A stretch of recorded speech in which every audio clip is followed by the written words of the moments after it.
Hello, my name is Damien, the tall, friendly atheist dad. Wherever you are and whenever you're listening to this, I hope you're doing well.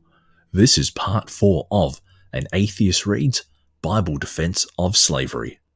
So far from lies and hypocrisy, returns to energy, and silence becomes brave. Don't ask me the reason why. Just stay. I only dream in black and white. Future's nothingness, but I can choose another end. Opening my eyes, and you beginning in my life. Without emptiness to feel, I am sure of myself. No mercy until the end.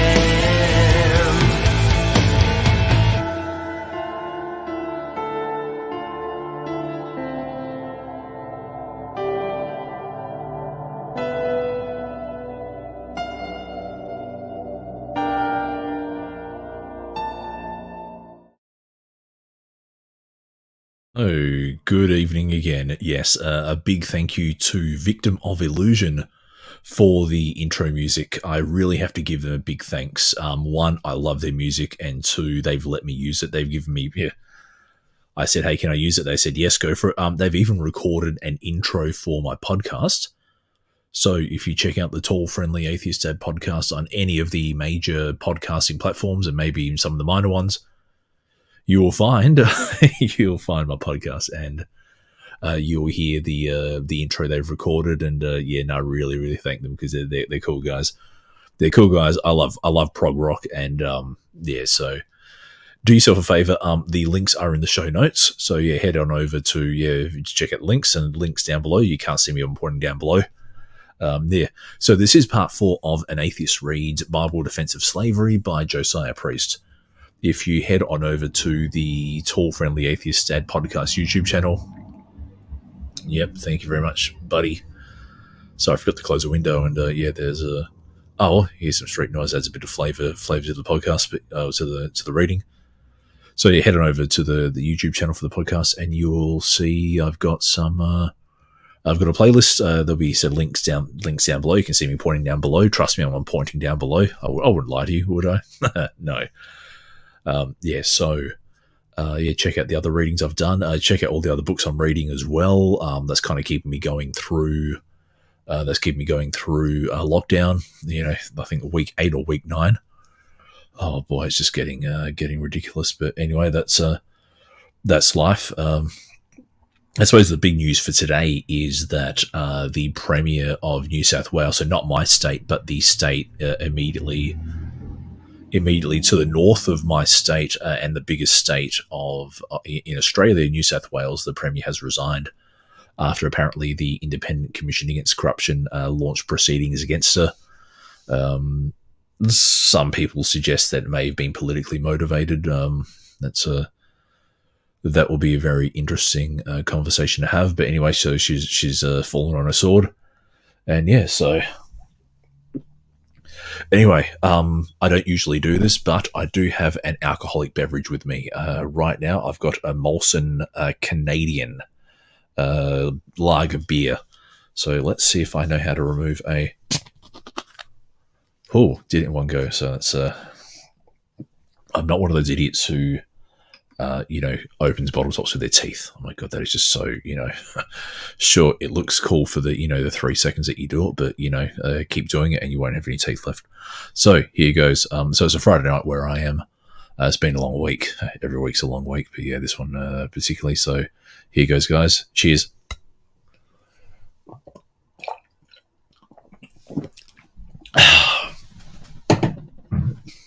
All right, so I am going to do this reading while filled with alcohol. Usually it's just caffeine, but today it's caffeine and alcohol. So anyway, on with the reading.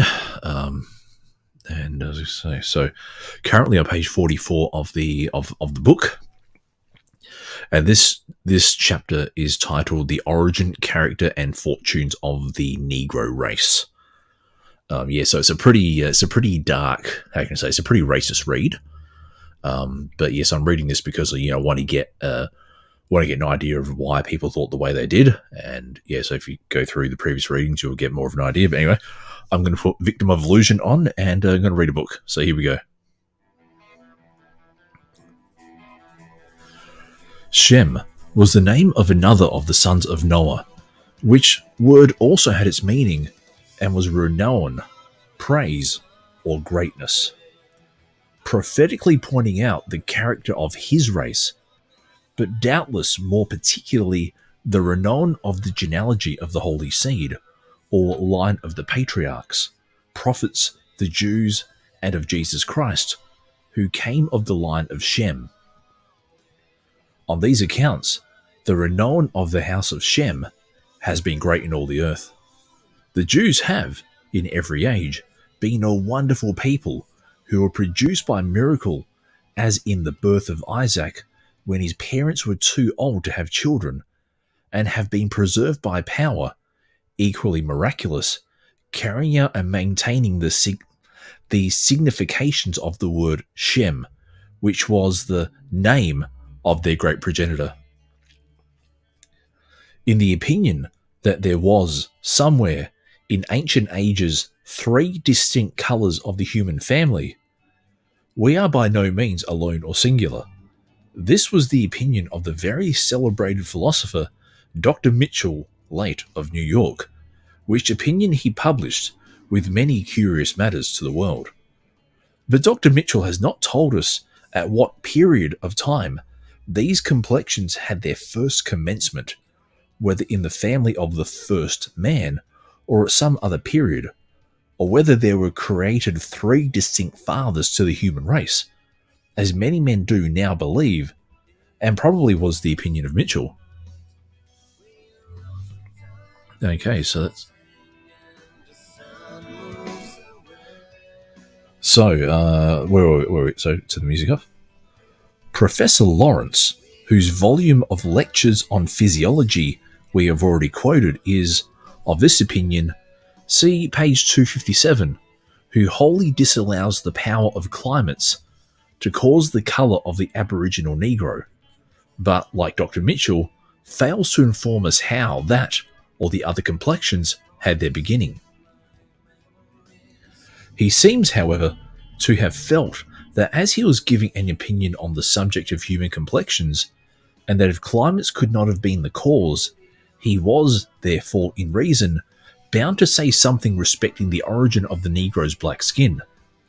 The cause of this, he rather thinks, was some ancient disease of the surface of the bodies of a tribe of people, which, by long continuance, became so fixed in their nature that it formed a permanent and national character, as now seen in all the world, of the Negro race. But from this opinion we dissent, as diseases do not work their own cure, and still retain the very evidence of that disease, which is the black of the Negro skin. It is allowed that the Negro tribes, of all men, are the most healthy, their limbs strong and agile, their skin smooth, soft and silky, long-lived and free from diseases, which facts but poorly accord with the idea of a diseased skin, and of necessity, diseased blood. Now let me just... Okay, there's only like a couple of paragraphs to go, so let me... But we are fully satisfied that the 2 complexions, black and white, as they appertain to the human race, had their origin in the family of Noah, as we have contended on the foregoing pages.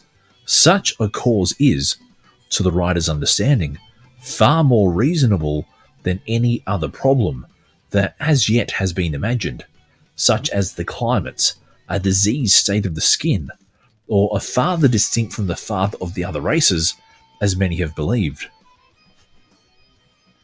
But as we have much to say in the following section, relative to the same subject, though traversed in the light of other evidence, we shall here close the present chapter. Thus now from Adam's blood in heaven's sight, 2 other bloods were made, as black and white, from whom as from 2 springs 2 torrents roll, of tribes and nations, to the final goal. Okay, so that is the end of the second section of Origin, Character, and Fortunes of the Negro Race. I'm going to turn the music down for a sec. So, yeah, it's just continuing the belief that basically the human race, well, in previous chapters he mentioned that the human race was made red, and then for some poor reason Ham was made black. Now there is an implication that it's the curse of God, that it was like a prophetic thing that God just decided to curse Ham with black skin. And I'm gonna have another drink.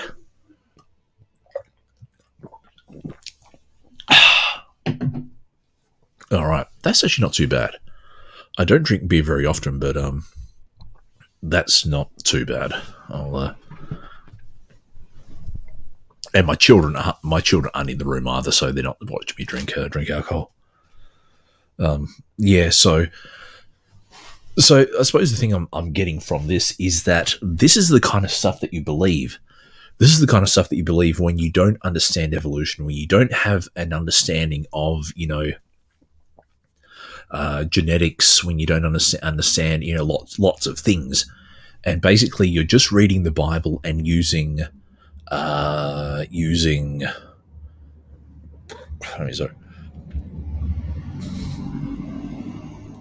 really should have closed that window. The problem is I'm now stuck behind all my recording equipment. Close the window.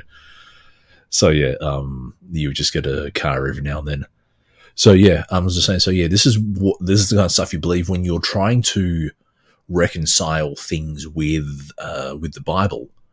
And yeah, so when your goal is to how can I say, prove the Bible correct, but as well, work to your prejudice is the so I think the theory was that so humans were red, and then some became white, some became yellow, but the unlucky ones, basically the unlucky ones were black. So anyway, so this is, I'm going to go on to section 3, or so it was called the third section. So we'll see what we'll see what facepalm worthy stuff he says in here. So on with the music. Music is here. Here we go. Adaptation of men or animals as to their location, regarding their physical powers, propensities, and appetites, favouring their comforts and well-being, is a grand law of God in nature. The polar bear has his dwelling amid mountains of snow and ice, the elephant on the burning plains of the equator, the eagle in the heaven above, and the fishes in the depths of the ocean and other waters of the globe, where each creature, though occupying conditions and locations diametrically opposed to nature, rest and rejoice in their places. Among men reckoned in classes, as belonging to distinct families or nations, the earth has also been divided by the operation of the divine hand, and suited to their several natures.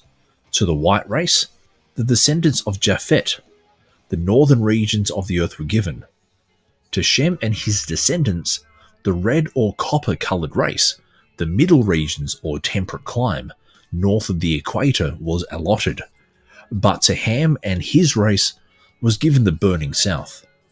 The red race, we perceive, like their complexion, occupied a middle region between the two, the blacks and the whites.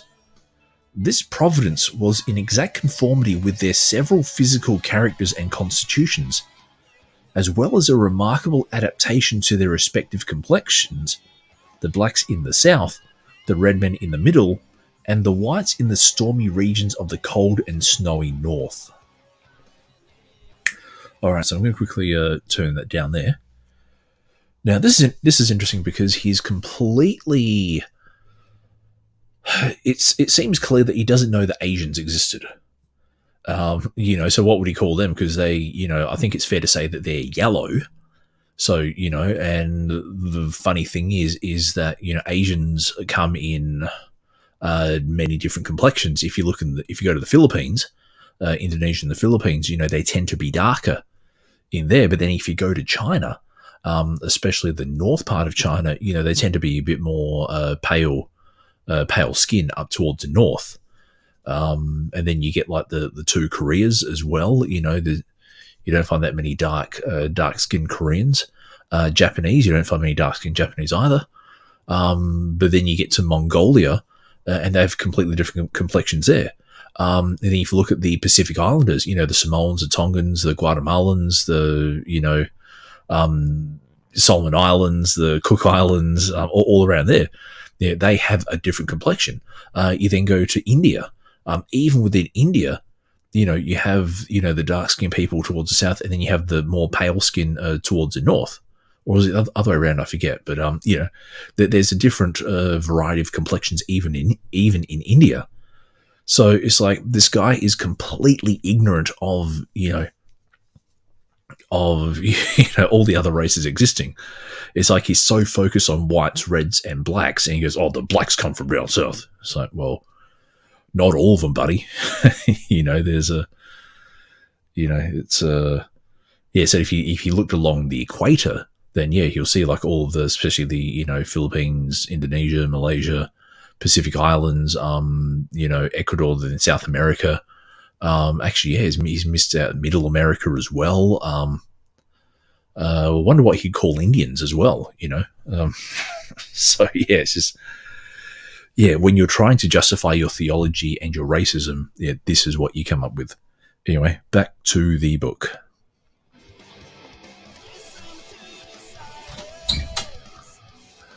Oh, hello. So the sun has come in. Let me see how the sun is. Hey. You want to say hello to the world? Hello, world. Okay, that's you sound a bit squeaky there, son. Oh, you've been playing Switch. Nice. Mm-hmm. Okay. I'm just returning it because I left it in my room this morning. Okay, well, the mic is live, so don't go. So you can say hello, like you see the mic bounce up and down. Hello. Could use your deep voice. Hello. You want a hug? Okay, come here. Mwah. Do you want to go shower? No. No? Okay. Then what are you doing here? I need to use the lavatory. Okay, go use the lavatory. I'll shower tomorrow. Okay, alright. But make sure to push really hard so the microphone picks it up. Push! I can't hear you! There you go, that's... oh boy, the joys of being a dad. Anyway, so where were we? Alright, you can stop that. Okay, where were we? I keep forgetting. Okay. Here we go. Okay.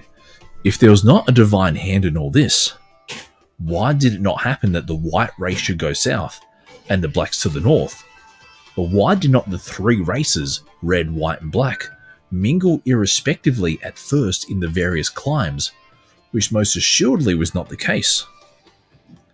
Each division of the three sources of mankind, studiously keeping themselves apart, in a great measure, and doubtless far more so in the first ages. But how is it shown that the hot countries of the earth are adapted to the comforts of the Negro race more than to the whites, or rather, that the Negro race was formed suitable to the countries they were to people? It is shown from their formation, and then pause again,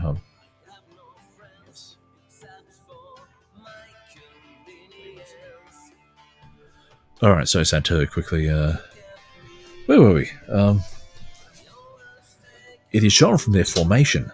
The bones of the Negro's head are vastly different from those of the white man's, consisting in the difference there is in their respective thickness, the former being made far stronger, thicker, harder, and more compact in relation to the sutures or seams of the skull.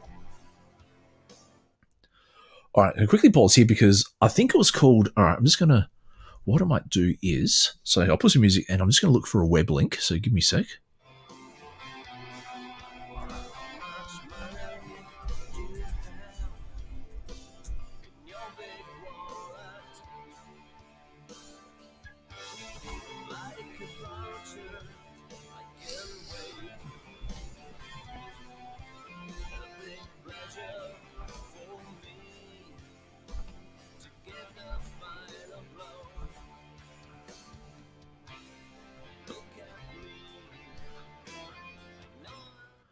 Okay, so this is the what I was looking for, phrenology.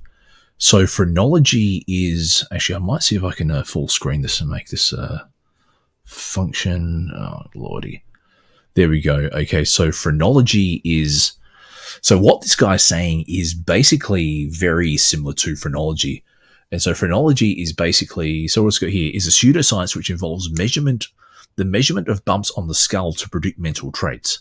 It is based on the concept that the brain is the organ of the mind and that certain brain areas have localized specific functions or modules. This is not too far off the truth, but yeah, it's so that's, oh boy, that's, so let me just go out of, how do I do this? Function F11, there we go. Back to the, so I think what this guy is saying is very close to the pseudoscience of phrenology. So he continues. In the white man's head, the sutures are more loosely united than the Negro's, which is nearly as firmly knit together as if there were no sutures at all, or as if the head was but one continued bone. This being allowed, it yet remains, say one, to show the advantage of a thick skull in hot country over a thin one. This, as we apprehend, is easily done, as the great thickness of the skull bone is an admirable defence of the brain against the sunstroke. Were it not for this, that portion of the Negro population, who live almost continually in the open air beneath the fervour of a tropical sun, would soon be totally cut off, as it is well known that the whites cannot endure this kind of exposure without great danger. As many lose their lives this way, although their heads are covered with a hat, a turban, or some such defence. But the Negro is never affected in this way by the sun.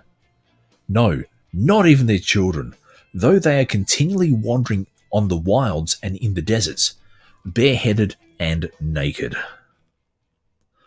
So it's clear that, he's trying to justify, he's basically trying to say that, Negroes are almost like a completely different human race. They're so separate from the rest of the rest of creation, especially the good whites and the passable reds. The Negroes, oh my gosh, they're in a league of their own. They're so, they're so different. They're so well proportioned to, work in the hot sun, and, they never get sunstroke, even the kids.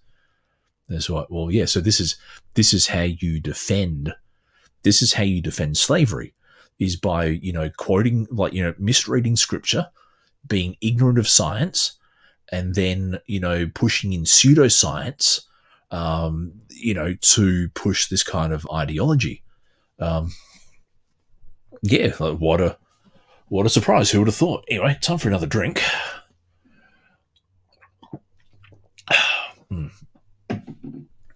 Not bad on a Friday night. So yeah. Anyway, so it's clear it's almost like a scientific racism. And unfortunately, racism has, been,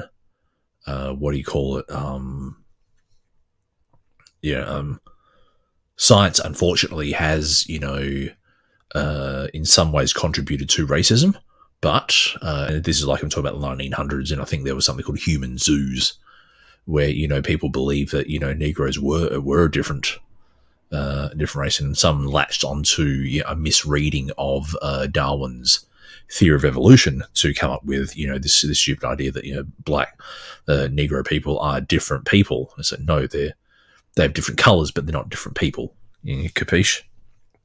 Anyway, let's. But, says the Querest, do not the skull bones of the whites increase in thickness in hot countries, thereby showing that it is the climate which does this, and that originally the heads of all men were alike, and thus proving that the climates give complexions as well as formations to all the human family? Our answer is that no such phenomenon as the thickening of the heads of white men who have lived thousands of years in their posterities in Africa has ever been known to happen. Man is a distinct creature from animals or dumb beasts and is not affected, as they are, by circumstances and climates. God has not produced his image or likeness after so mutable a fashion as that the elements should have power to change it. But, says one, is it the body, then, which was made in the likeness of God? Oh no, it was the mind. But as the form of the head, no doubt, gives form to the mind, or in other words, controls its powers by contraction or expansion, it would follow that if climate can change man's shape and colour as it does dumb animals, then also it can change the powers of the human mind from its original stamp. And thus the true image of God in man, as given to Adam and his blood, would become another creature and some other likeness, which idea is abhorrent to the relation which exists between the Creator and his own image in man.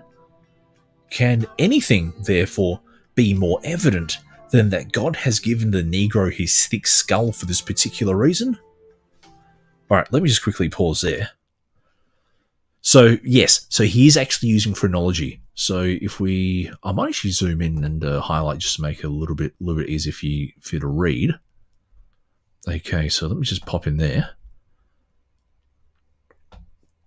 So if you read that, phrenology is basically the idea that the bumps on people's skulls has power over their mind, and it's a bit of a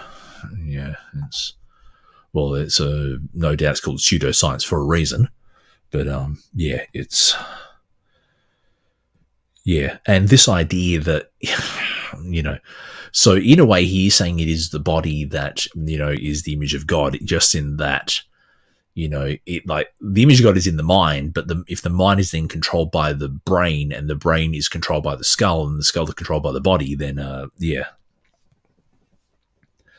but this sentence here: can anything therefore be more evident than that God has given the Negro his thick skull for this particular reason? So in short, he's saying that the Negroes aren't made in the image of God, which is, well, that's how I read it. It's sad, but this is how you justify racism, is by relying on such twisted theology. Some people might say theology in general, but I'm going to say twisted theology. But anyway, let's carry on. This curious difference between the heads of the two races was, even in ancient times, a matter of wonder. Oh, hello, someone's back.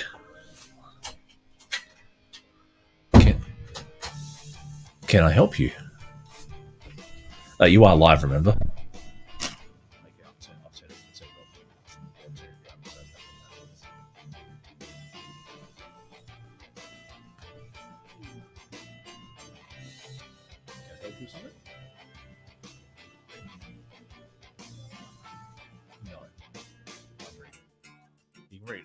I'll be finished about 10 minutes anyway, so you can come back in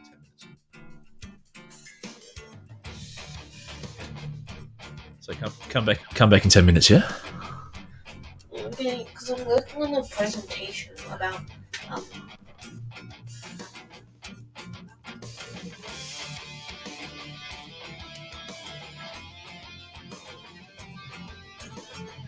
Okay. So I think so as well. All right, yeah, give me 10 minutes, right? Okay, so the son was asking if he can borrow my iPad, but the problem is I'm reading the book off this iPad, and I don't have a spare copy of it anyway. So about that. So let's go back to all right. The curious difference between the heads of the two races was, even in ancient times, a matter of wonder. For Herodotus, who lived 450 BC and travelled much in the different countries of Asia and Africa, has mentioned it in Book 3D of his travels, page 12, and says that when in Egypt, the people showed him a place where a great battle was once fought between the Egyptians and Persians, and the bones of the slain on both sides. The following are his words. By the people inhabiting the place where this battle was fought, a very surprising thing was pointed out to my attention.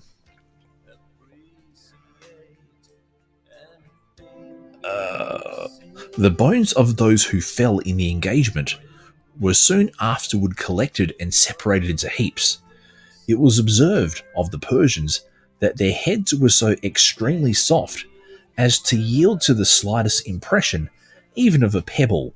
Those of the Egyptians, on the contrary, were so firm that the blow of a large stone could hardly break them. Thus we see that the same circumstances, that of the great thickness of the Negro's head, was always, as it is now, a formation suited to their condition. This peculiar form of the Negro's foot goes also to establish the doctrine of adaptation. This peculiarity consists in the great length and width of that limb, the extraordinary protrusion of the heel backward, placing the leg nearly in the middle of the foot in many instances. This circumstance is also favourable to them in passing over deep, miry, and sandy places, morasses, and swampy grounds, which trait, it is said, characterises much of the wilds of Africa. This circumstance, the great size of the Negro's foot, is noticed by Pliny, a Roman historian. In the production of the Negro's skin, there is a circumstance no less curious and admirable than are the two other peculiarities, and this is the placing, by the divine hand, in the cutaneous covering of their bodies, myriads of little cups of pellucid water mingled with the capillary vessels.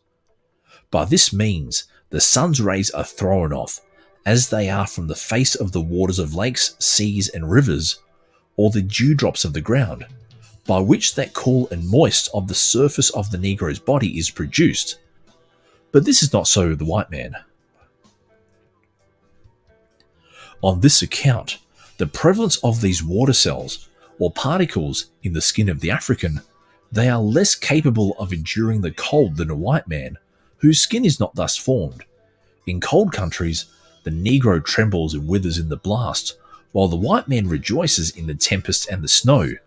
But in the hot regions, the former stretches forth his limbs, his eyes sparkle, and his whole person becomes alive with activity and force, while the latter is enfeebled, flies to some shade, and faints from the effect of the heat.